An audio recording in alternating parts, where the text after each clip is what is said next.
Hi friends, welcome to Kusma YouTube channel.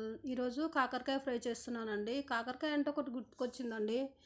మన లైఫ్లో చాలా చేదు అనుభవాలు చూసే ఉంటాం కదా. అన్ని చేదు అనుభవాలు చూసి ముందుకు వచ్చిన వాళ్ళం ఈ చిన్న చేదు తినడానికి ఏముందండి. ఆ చేదు కాకరకాయ అంటేనే దాన్ని ఉప్పు పసుపు వేసి పిసికి ఆ పసరు తీసేసి మళ్ళీ లేదా వేడి నీళ్ళల్లో వేసి ఉడికించి అలా తింటూ ఉంటారు. ఒక్కరోజు తింటే ఏమైందండి, ఏం కాదు కదా. సర్లేండి, నాకు చేదు విషయం ఎందుకులేండి, మంచి ఎప్పుడు చేదుగానే ఉంటుంది. చూసారా, ఇక్కడ కూడా చేదే అనుభవం, చేదే వస్తుంది. ఓకే అండి, కాకరకాయను నేను పై పొచ్చు తీయలేదు, ఏం విత్తనాలు కూడా తీయలేదండి. ముక్కలుగా కట్ చేసి ఫ్రై చేస్తున్నాను. 2 స్పూన్ల ఆయిల్ వేసి పోపు దినుసులు వేసాను.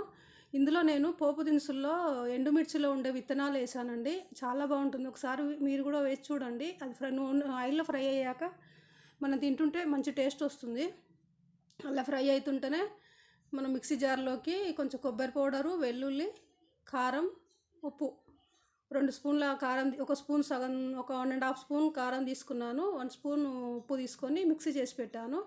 ఒక 2 పెద్ద ఆనియన్ తీసుకొని సన్న ముక్కలుగా కట్ చేసి వేసానండి. మనం ఆనియన్ ముందుగా ఫ్రై చేస్తే అది బాగా మాడిపోతుందండి. అందుకే సగం కాకరకాయ ఫ్రై అయినాక మనం ఉల్లిపాయలు వేయాలి. అలాగైతే 2 సమానంగా ఫ్రై అవుతాయి. ఇప్పుడు పసుపు వేయాలి. కొంచెం పసుపు వేసి మనం ముందుగా మిక్సీ చేసి పెట్టుకున్నాం కదా కారం పౌడరు, కారం, కొబ్బరి పౌడరు, వెల్లుల్లి అది వేయాలి. వేసి అది ఉండలు లేకుండా కలపాలండి. మనం వెల్లుల్లి వేసాం కదా, అది కొంచెం ఉండల్లాగా ఉంటుంది, కలపాలి. కలిపి కొంచెంసేపు ఒక 2 మినిట్స్ ఫ్రై చేస్తే ఆ కారం అనేది మనకు కలిసిపోతుందండి, ముక్కలకు పట్టిపోతుంది కాకరకాయ ముక్కలకు. ఒక్కసారి ట్రై చేయండి. నేను దీనిలో షుగర్ గిట్లా ఏది వేయలేదండి. కావాలనుకుంటే మీరు వేసుకోండి బెల్లం ముక్క. ఓకే అండి, thank you for watching, bye.